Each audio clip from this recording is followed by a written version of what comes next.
Hello guys, welcome back to Guide with Someone, and in this quick tutorial I'll show you how to check who can access a file in Google Drive using your Windows PC. First, open drive.google.com in your browser and sign into your Google account.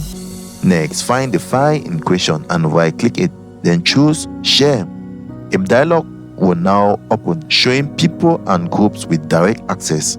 Owners, editors, commenters, and viewers are listed there. Then click Manage Access to see more details.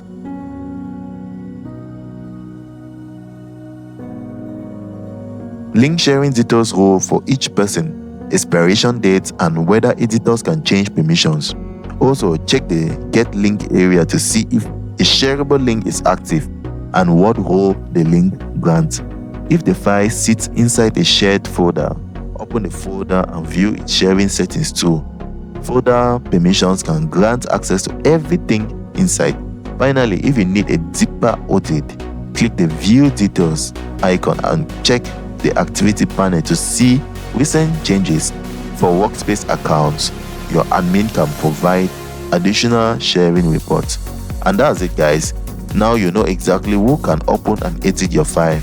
If this helped, don't forget to like and subscribe to Guide with Someone for more quick tutorials. Thanks for watching.